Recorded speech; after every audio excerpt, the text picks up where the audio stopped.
Welcome to Stories After Midnight. Today we're going to be reading a story called The Toy Soldier That Saved My Life. This is from a collection of stories called 54 Sleepless Nights, written by Tobias Wade. You can actually pick yourself up a copy of all of these stories off Amazon, I do believe. Links will be in the description of this episode, so if you decide to support the author, let me know. Head on over to the link and purchase yourself a copy, and I'd love to say thank you. So, with all that said, let's get started. If you truly love someone, you can look past the evil they've done. We all have both good and evil in us, but we choose to focus on the good. Then we can nurture it and let it grow. We can sweep evil under the rug and let it fade away without recognition or acknowledgement. We can play pretend and smile through the pain. We can hope and pray, and that will be enough. At least that's what I told myself whenever it got too bad. My husband wasn't always a violent man. He was sweet and good when I first met him, even if he did have a temper and break things sometimes. But it was always silly things like a cup or a bowl, or punching the wall where it wouldn't hurt anyone. The sound of it smashing would break through the mental fog which descended over him, and he always used to laugh at himself for ever getting so worked up. I haven't seen him laugh in a long time now. Ever since he kicked a dent into the car that we couldn't afford to fix, he's preferred a softer target when he couldn't contain himself anymore.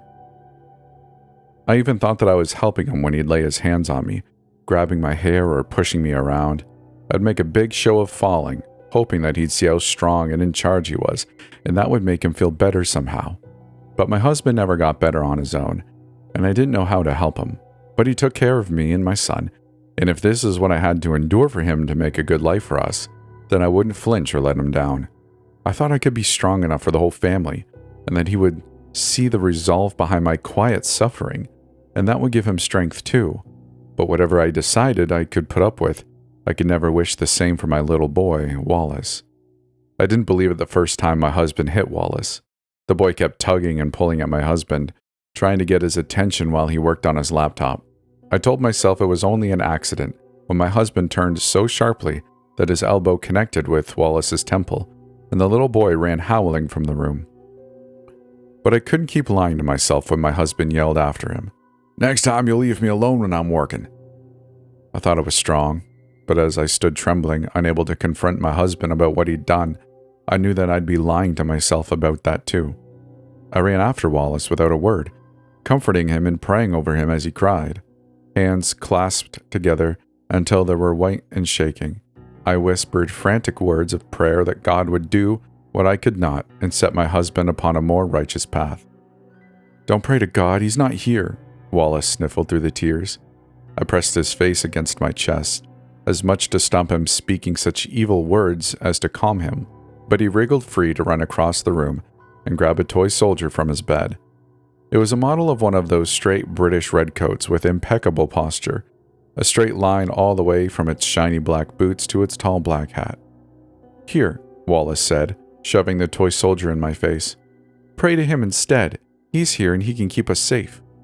I was so relieved to see Wallace wasn't crying anymore that I laughed and did what he asked.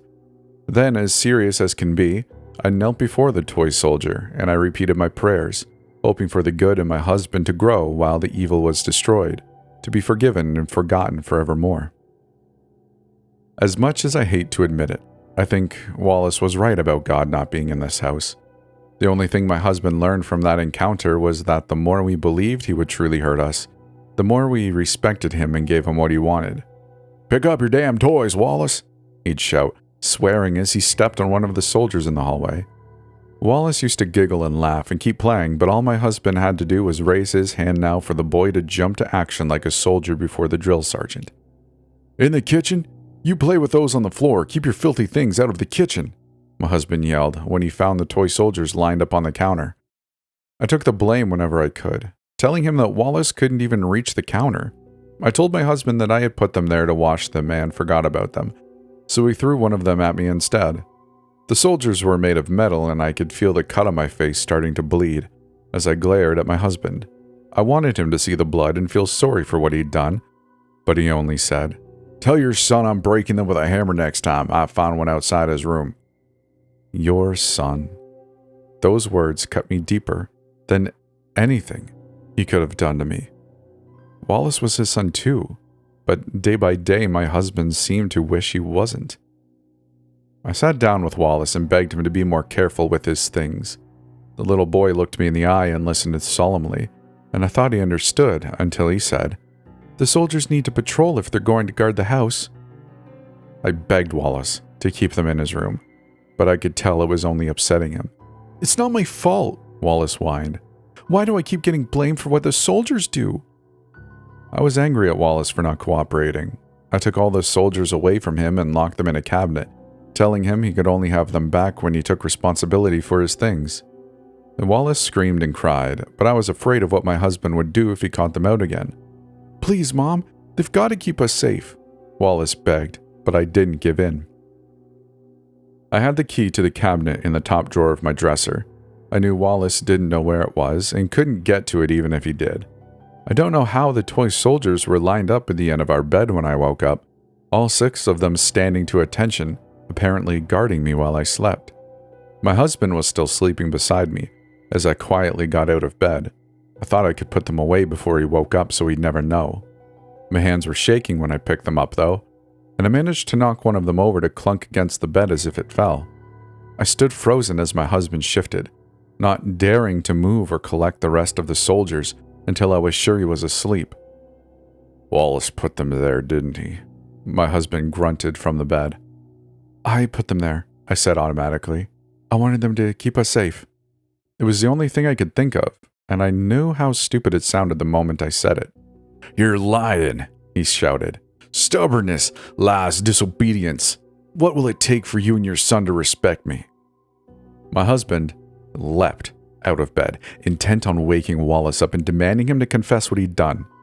As soon as he landed on the floor, he howled with pain, collapsing onto the ground beside the metal soldier beneath him. I knew there were only 6 soldiers, though, and I had been sure I counted all 6 lined up at the end of the bed. Yet there were only 5 as I counted again now, the 6th one brandishing a bloody bayonet in my husband's hand. "Wallace!" my husband screamed, eyes flashing with rage.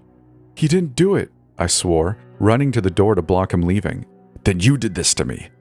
I narrowly dodged as the metal soldier flew through the air, drops of blood spraying across the room from where it had impaled his foot. My husband was hobbling after me, but the soldier must have cut him deeply because he was moving slow, and I had enough time to get out of the room and slam the door before he caught up with me. I pressed my back against the door, terrified and frozen. Maybe I should stay where I was and hold the door shut as long as I could, giving Wallace a chance to run. But it would only be worse for us the longer I resisted him. I know if I was really strong, I would have gone back in the room to apologize and let him do what he wanted to do, as long as he left Wallace alone.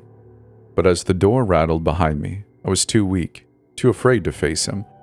It was all I could do to pin the door shut and plead with him to calm down. I thought the door was breaking when I heard the loud crack behind me, and then another, and another, popping cracks breaking the early morning air. Any moment he'd be through, the broken shards of the door sinking into my back, or punching a hole through the door. He'd shove his hands around my neck, and then there would be no one left to protect Wallace. No one but the soldiers inside the room. But the door never broke, and gradually the pressure subsided behind me. I heard my husband lean heavily on the door, and then slide to the ground where he collapsed.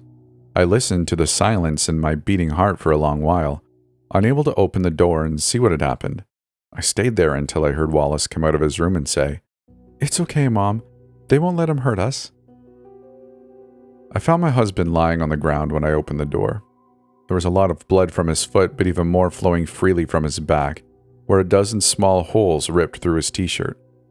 If the soldiers weren't all still lining the end of the bed exactly where I'd left them, I would have thought the cracks I'd heard had been them opening fire and shooting my husband dead. The cabinet where I put the soldiers was still locked, the key still in my dresser where I'd left it. I don't know how the soldiers got out or what really happened in that room while I held the door closed. I just know that I had prayed and that those prayers had been answered. The evil in my husband has been destroyed, and while I don't know if I can ever forgive him for what he did to us, I know Wallace and I are finally safe to grow. And that's the end of the story. I really hope you enjoyed it. If you did, consider liking the video or episode and subscribing for more. I'd really appreciate that. If you'd like to support the channel even more, well, join us on Patreon and the other patrons. And I just really appreciate those of you who are patrons. It really means a lot that you would choose to support the channel like you do. It really, really does go a long way to me.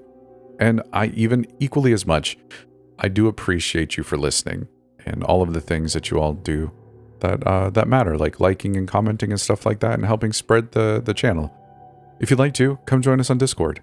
It's a fun place to hang out. It's pretty chill. And if you'd like to send me your story, go to storiesaftermidnight.com, where there will be a link to do so. So, with all that said, I really appreciate you for being here. Thank you for listening. We'll see you in the next one.